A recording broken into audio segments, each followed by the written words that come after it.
네. 하나님 말씀 보겠습니다. 잠언 1장 7절부터 10절의 말씀입니다. 구약 성경 910페이지에 있습니다. 잠언 1장 7절부터 9절 말씀을 교독하도록 하겠습니다. 구약 910페이지에 있는 잠언 1장 7절부터 10절 말씀입니다. 7절 먼저 읽어드리죠. 여호와를 경외하는 것이 지식의 근본이거늘 미련한 자는 지혜와 훈계를 멸시하느니라.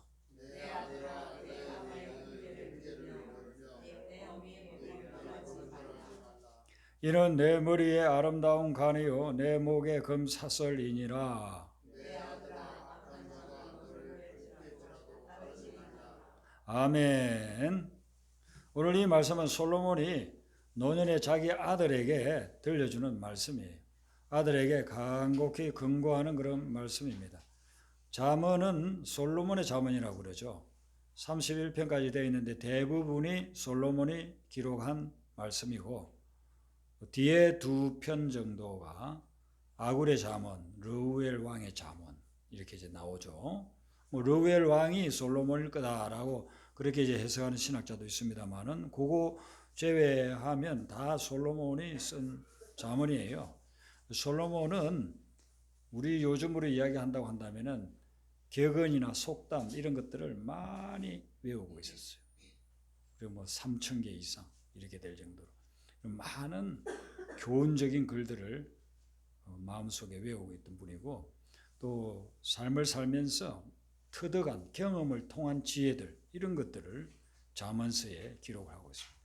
성령께서 주신 메시지들을 기록해서 남겨서 3,000년이 지난 지금 우리에게까지 전해오고 있는 말씀이죠. 솔로몬이 자기 자녀에게 주는 말씀인데 여기 아들은 오늘날로 치면 모든 성도들에게 주는 말씀이라 그렇게 볼 수가 있습니다. 그게 8절 말씀을 보면 세 번역에 이렇게 되어 있어요.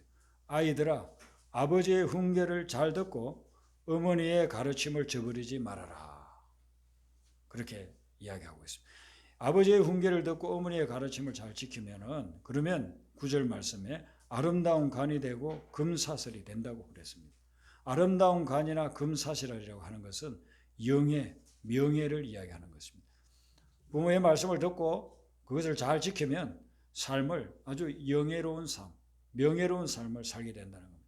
물질보다도 권세보다도 더 귀한 게 명예잖아요. 나이가 들수록 명예가 있고 영예가 있으면 그것이 얼마나 큰 영광이 되겠습니까? 그래서 이렇게 될 수 있는 비결은 다른 것이 아니라 아버지의 훈계, 어머니의 가르침을 받으라는 겁니다. 근데 어떤 사람은 그럽니다. 아버지의 말씀 들으면은 듣기 싫은 잔소리만 하시고 어머니의 말씀 들으면은 내가 꼭 싫어하는 것만 이야기하고 뭐 이렇게 하면서 부모님의 말씀에 대해서 별로 그렇게 중하게 생각하지 않는 그런 사람들도 있습니다. 그런데 여기에서 아버지의 훈계나 어머니의 가르침은 뭐 잔소리 차원의 그런 말씀이 아니고 이 말씀은 하나님의 말씀에 근거해 있는 말씀이고 그리고 인생의 경험을 통해서 터득한 삶의 지혜가 있는 말씀.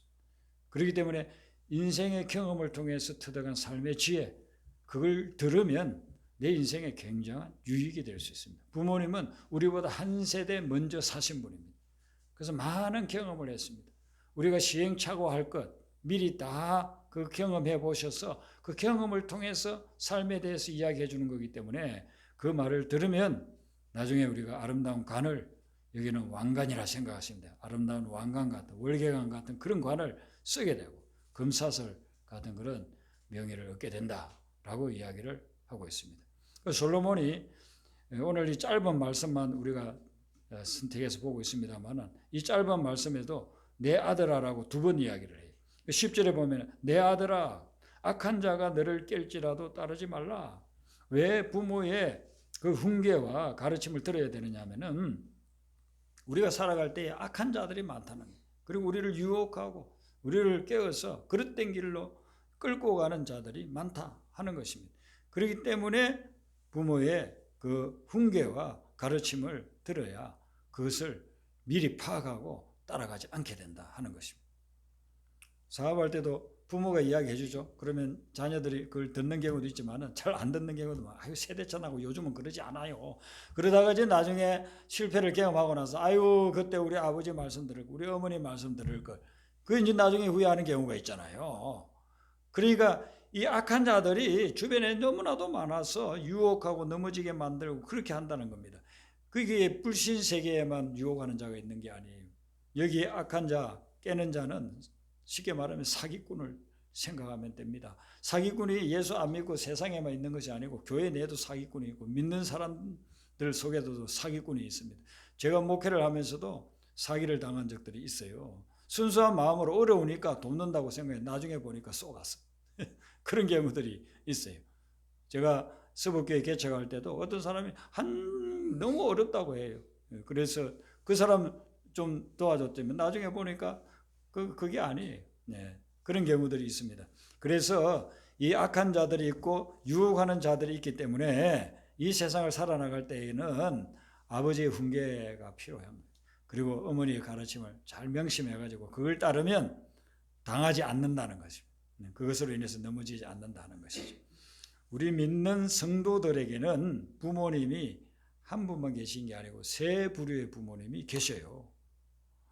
우리의 육신을 낳아주시고 길러주신 부모님 계시면 두 번째로는 우리의 영적인 부모님이 계세요. 하나님 아버지, 우리를 지으시고 우리의 삶을 인도해 주시고 우리의 필요를 공급해 주시는 그런 영적인 아버지인 하나님이 있습니다.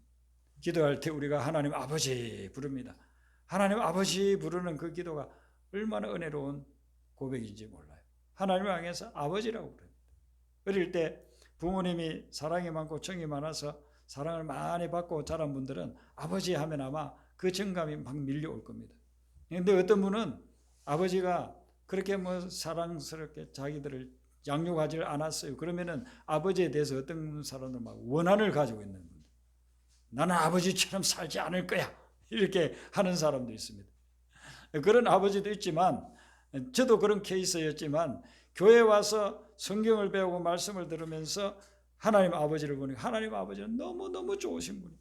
사랑이 많으시고 지혜롭게 우리를 인도해 주시고 우리의 삶에 구체적인 관심을 가지고 순간순간 이끌어 주시고 우리가 기도하는 그 기도에 조용히 들으시면서 응답해 주시고 이런 좋은 하나님 아버지, 이 하나님 아버지 우리는 모시고 있는 겁니다. 그러므로 여러분들은 이 하나님 아버지하고 늘 가깝게 지내시기를 바랍니다. 예, 우리의 영적인 아버지하고 그렇게 지내시고 세 번째는 믿음의 부모님이 있습니다. 나를 예수님 믿도록 전도해 준 분, 나를 구원의 길로 인도해 준 분, 그 믿음의 부모님입니다. 그리고 나를 영적으로 양육해 주는 분, 말씀으로 또 여러 가지 사랑으로 나를 영적으로 인도해 주는 분, 그런 분들이 바로 이 믿음의 부모님이라 그렇게 볼 수 있습니다. 제가 고등학교를 졸업하고 신학교에 갔을 때에 영어를 가르치는 선교사님 한 분이 있었어요. 미국에서 오셨는데 연세가 저희들 그 당시 한 20살, 21살이었는데 그분은 50대였습니다. 부모님 세대였습니다. 그분이 오셔서 아주 영어만 가르쳐 주는 것이 아니고 믿음으로 우리를 잘 돌봐주었습니다. 그래서 제 친구 셋하고 4명이 특별히 그 선교사님하고 가까이 지냈어요. 그래서 어떤 때는 그분이 저희들을 초청해서 그 선교사가 머무르는 거기 사택이 있습니다. 사택에 가서 그분이 맛있게 해주는 빵도 먹고 저는 그때 처음으로 전자레인지를 봤어요. 78년도니까 그때마다 전자레인지가 별로 없을 때예요. 그런데 그분은 미국에서 오시면서 아마 그걸 가지고 온 것 같아요. 거기에 빵을 구워주시고 그 미국의 문화에 대해서도 가르쳐 주시고 그런 참 시간들을 가지고 또 공휴일 같은 때는 그때는 저희들은 차가 없었으니까 그분은 차가 있으니까 그분 차를 타고 그분이 운전해서 강화도에 가서 하루 종일 같이 지내다가 오기도 하고 그랬습니다. 그러다가 이제 제가 군대 들어가게 돼가지고 대구에 가서 근무하고 있을 때에 어느 날 토요일 날 아침인데 누가 저를 면회를 왔다고 그래요. 근데 저는 면회 올 사람이 아무도 없거든요. 거기에 제가 2년 몇 개월 군복무하는 동안에 아무도 면회 온 사람이 없어요. 왜냐하면은 제가 부대의 특성상 자주 특박을 나왔어요. 한 2박 3일씩. 뭐 두세 달이 멀다 하고 그렇게 특박을 나왔기 때문에 고향에 가고 하니까 이렇게 면회를 별도로 올 분이 없어요. 저희 부모님도 뭐 저희 형제 자매들도 면회 온 적이 없습니다. 근데 누가 면회 왔다고 하니까 누굴까? 그래서 기대를 하고 나가봤습니다.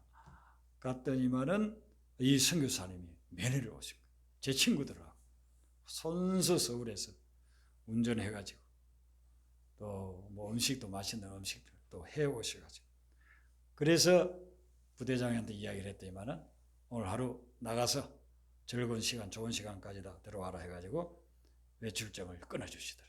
그래서 같이 대구에 좋은 곳에 다니면서 하루를 보내고 이제 저녁이 되어서 들어오는데 케이크를 큰 것도 주셔요.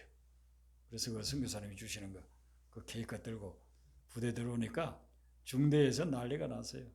야, 우리 부대에 여태까지 그런 외국인 여자분이 면회 온 적도 없었고 이렇게 맛있는 케이크를 주냐 해가지고 그리고 나서 그 다음부터는요 고참들이 저를 대하는 게 달라요. 그렇게 선교사님 덕을 제가 보고서 군생활을 했습니다. 이분이 저희들에게 항상 그렇게 이야기했어요. 내가 너희들의 어머니다. 마음이라고 불러라.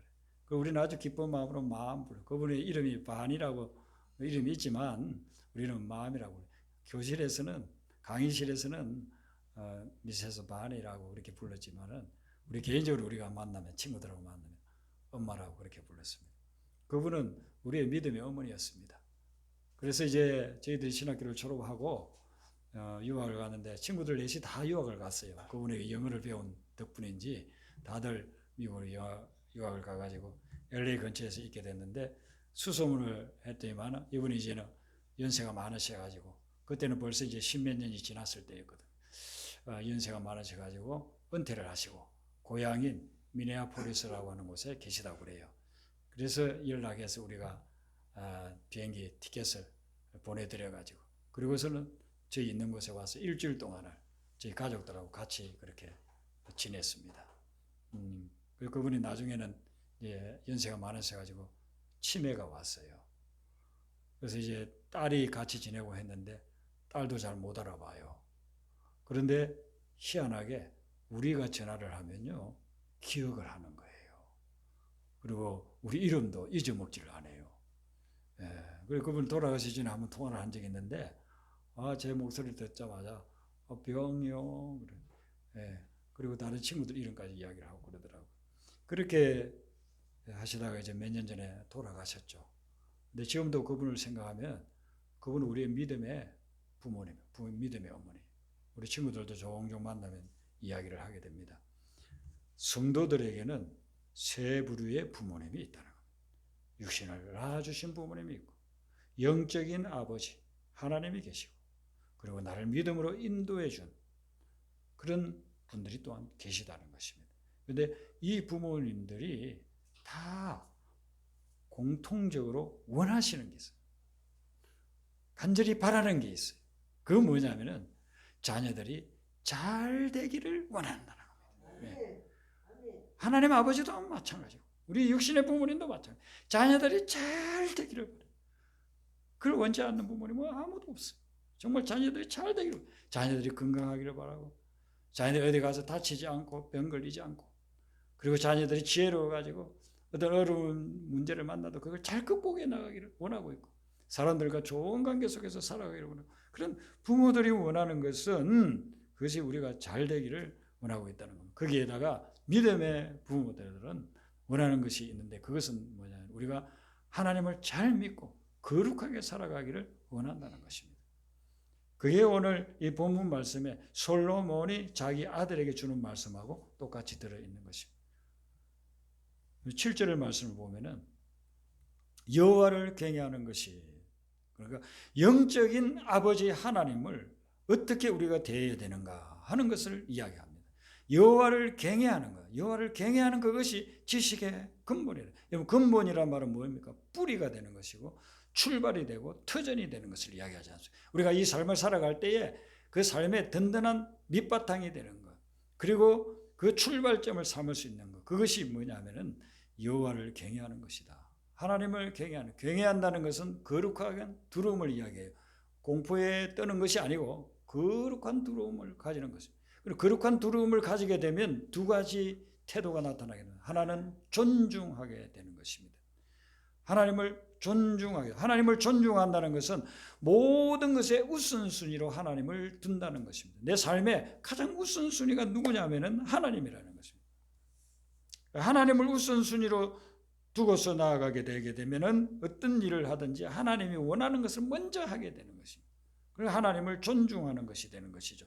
하나님을 존중하면 하나님은 우리의 기도에 응답을 해 주십니다. 예수님이 말씀하시기를 먼저 하나님의 나라와 의를 구하라. 이 말은 뭐냐면 하나님을 존중하라는 겁니다. 우선순위를 하나님께 두면 그러면 너희들에게 원하는 것 필요한 것을 내가 주겠다. 이렇게 말씀했거든요. 이게 약속의 말씀입니다. 그러니까 하나님을 존중하게 여기면 하나님께서 우리에게 기도의 응답으로 반응해 주신다는 것이죠. 그리고 하나님을 존중하면 하나님이 우리를 또한 존중해 준다고 그렇게 말씀하고 있습니다. 사무엘상 2장 30절에 보면 나를 존중히 여기는 자를 내가 존중히 여긴다라고 이야기하고 있습니다. 우리가 하나님을 존중히 여기면 하나님이 그 사람을 또한 존중히 여겨준다는 것입니다. 높여준다는 것입니다. 세상에서 우리가 높아지고 싶잖아요.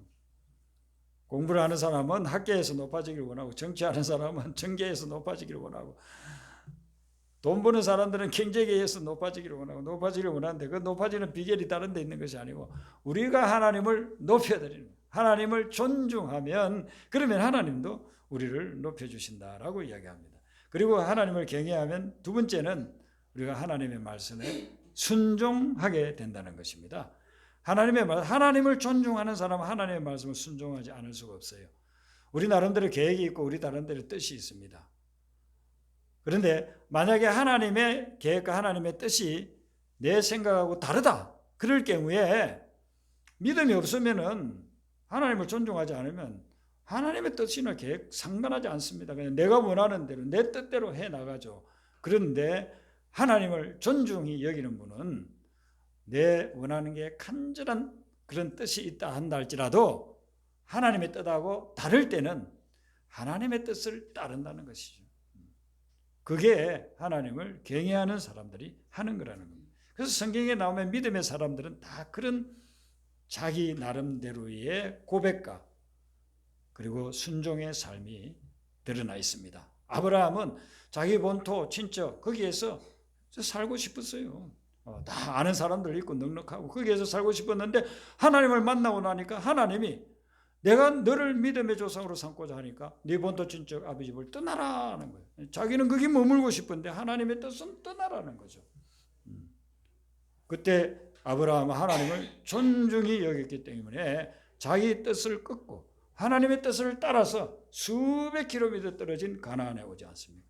그래서 그 아브라함은 믿음의 조상이 되어서 지금은 뭐 기독교, 이슬람, 유대교에서 믿음의 조상으로 추앙받고 있는 인물이 됐습니다. 예수님의 제자들은 어떻습니까? 예수님의 제자들도 예수님을 딱 만났을 때 예수님을 만나고 나서 보니까 예수님을 존중해야 되겠다. 그래서 예수님의 말씀에 그대로 순종하면서 따르는 거죠.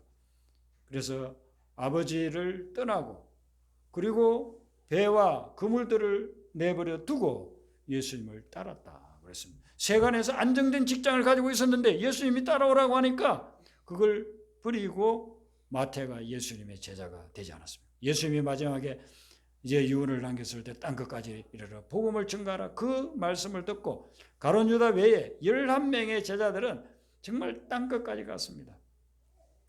전설에 의하면은요 도마라고 하는 제자는 우리나라에까지 왔다는 그런 주장을 하는 분도 있어요. 경주에 가면은 도마가 뭐 한자를 써놓은 게 있다고 한답니다. 그런데 인도까지는 분명히 왔어요. 인도에는 지금도 그 도마가 복음을 전해서 그곳에 수천 명의 사람들이 지금 그 교회에서 신앙생활을 하고 있다고 합니다.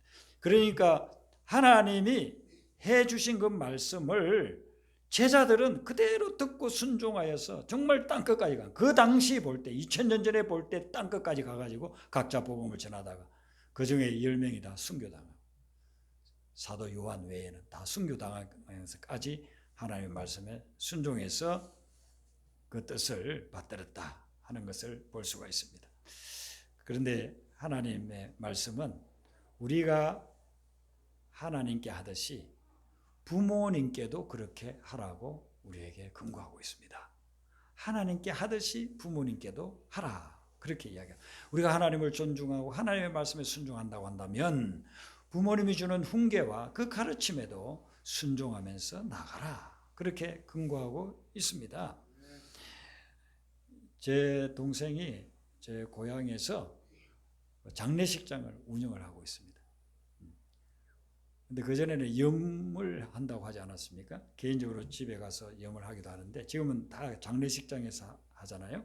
근데 장례식장에서도 다 저 장례사들이 염을 다 합니다. 우리는 가서 보면 이제 돌아가신 분 다 그냥 수의 입혀 드린 그런 모습으로 보지만 다 염을 합니다.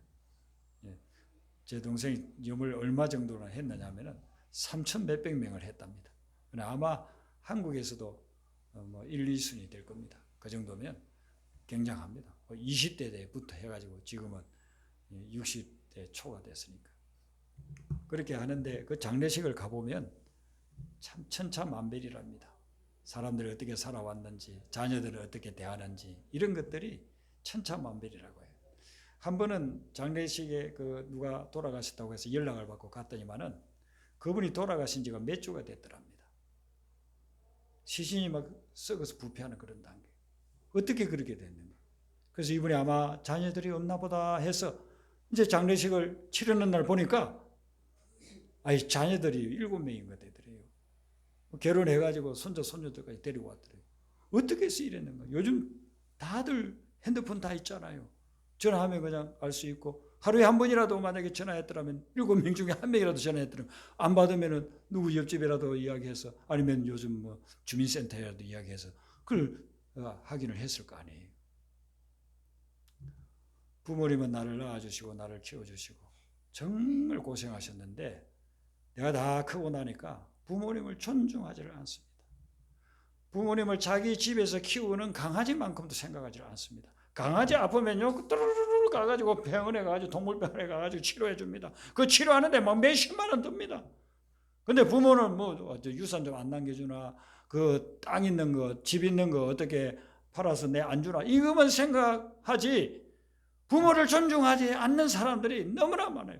우리 여기 계신 분들 지금 설교 듣는 분들은 뭐 그런 분이 한 분도 없죠. 그런데 세상에는 부모를 존중하지 않아요. 그러니까 그 사람들이 하나님이 주시고자 하는 복을 절대로 받지를 못해요. 부모를 섬기고 하나님을 존중하듯이 부모를 존중하는 그런 마음을 가져야 그리고 또 그런 삶을 살아야 하나님이 주시는 진정한 복을 받을 수가 있는 것입니다. 하나님께서 그렇게 딱 만들어 놨어요. 부모를 효도하고 부모를 존중하는 자가 내가 주는 복을 받을 수 있다. 내가 그를 존중하겠다. 그렇게 하나님이 약속하고 있는 것입니다. 여러분들은 부모님을 잘 섬기고 계시겠지만 부모님을 존중하려고 하면은요 좀 연락을 자주 하셔야 돼. 가까이 계시고 모시고 있으면은 뭐 늘 볼 수 있지만 그러지 않더라도 우리는 지금 이게 정보화 시대에 살고 있지 않습니까? 온갖 기기가 발달되어 있지 않습니까? 뭐 이렇게 딱 하면은 바로 얼굴도 볼 수 있는 그런 상황이잖아요. 그래서 매일같이 연락을 자주 드려야 돼.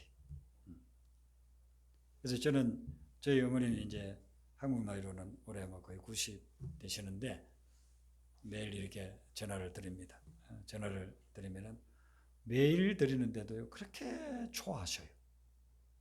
목소리를 들으면 그렇게 좋다고 그러셔요. 제가 뭐 목소리가 뭐 아나운서 목소리도 아니고 뭐 가수 목소리도 아닌데도 아들이 목소리 들려주는 것 그것을 그렇게 좋아하셔요. 왜? 그러니까 우리 뭐 그게 돈 드는 것도 아니잖아요. 늘 자주 연락을 드려요. 자주 연락을 드려요. 그래야 조금 전에 제가 말씀드린 그 집안처럼 돌아가신 지 며칠이 지났는데도 모르고 그런 일이 발생을 하지 않아요. 자주 연락을 드리고 부모들은요 나이가 드시면요 뭐 할 일이 없잖아요. 그러면 연락 오는데도 없어요. 핸드폰에 뭐 번호 저장돼 있는 거 그거 가지고 누가 연락 오는 사람도 없고 연락할 때도 없고 그렇게 되는 거예요. 제가 어떤 원로 목사님을 아시는데 이분이 거의 한 5, 6천 명 되는 목회를 했습니다. 그래서 은퇴하는 날까지도 그냥 얼마나 많은 사람들을 늘 만나고 다니고 또 뭐 미국에 부흥회도 오시고 이런 분인데 은퇴 딱 하고 나니까요 연락할 데가 없더라는 거예요. 그 수천 명 되는 성도들이 있었는데 은퇴하고 나니까 연락할 데가 없더라고요. 그래서 지금 저 강원도에 사모님하고 두 분이서 그 강원도 산골에 지금 계세요. 아무 데도 연락할 데도 없고 또 은퇴하고 나니까 성도들 연락하는 것이 후임 목사님에게는 민폐가 될 수도 있다. 이래서 연락을 할 수도 없고 연락 오지도 않고 그렇게 지내더라는 거예요. 그렇게 많은 수천 명을 목회했던 분도 그러다고 한다면 보통 사람들 같은 경우에는요 연세가 드시면 정말 연락할 때도 없고 올 때도 없습니다. 자녀가 연락해 주는 게 유일할 수도 있습니다. 그래서 자주 부모님 살아계신 분들은 자주 연락을 드리는 거예요. 그것이 크게 효도하는 길이에요. 그리고 부모님께 또 효도하는 방법은 용돈을 자주 드리세요. 용돈을 자주 드리는 거 그게 효도입니다. 부모님이 그 용돈 다 쓰시지도 못해요. 나중에 안 남겨두고 자녀들에게 또 두고 가시기도 하는데 용돈을 드리면은요 그걸 좋아하셔요. 제가 저희 어머니에게 물어봤어요. 어머니 옷 사주는 게 좋아요? 용돈 드리는 게 좋아요? 용돈 주는 게 더 좋지. 그렇게 하시더라고요. 옷이야 요즘 옷감이 얼마나 좋습니까? 40년 50년 입어도 이거 다 떨어지지 않아요. 제가 입고 있는 이 양복은 지금 40년 된 양복이 떨어지지 않아요. 그런데 용돈 들이시면 뭐 맛있는 거 사 드시고 싶으면 사도 드시고 또 그거 가지고 또 손자 손녀들에게도 용돈도 주시기도 하고 그것도 재미가 있잖아요. 그래서 부모님 효도하는 방법은 복잡하지 않습니다. 자주 연락드리고 용돈 드리고 뭐 많이 못 드려도 조금씩이라도 드리는 것이 부모님들을 기쁘게 하시죠. 그래서 오늘 이 말씀 속에서 솔로몬이 우리에게 전해주는 말씀, 아비의 훈계, 어미의 법을 떠나지 말고 그걸 잘 명심하고 그 말씀 붙잡고 살아가라. 그렇게 할 때에 하나님께서 너희들을 악한 자의 그 유혹에서도 벗어나게 하고 하나님이 주시는 신령한 축복을 받아서 누리는 길이 나타날 거다. 그렇게 권고해주고 있습니다. 오늘 솔로몬의 권고의 말씀 여러분의 마음판에 잘 새겨서 우리 하나님을 공경하고 또 하나님을 공경하듯이 부모님을 공경하여서 주님이 주시는 하늘의 복을 누리는 삶 되시기를 주의 이름으로 축원합니다. 우리 아까 불렀던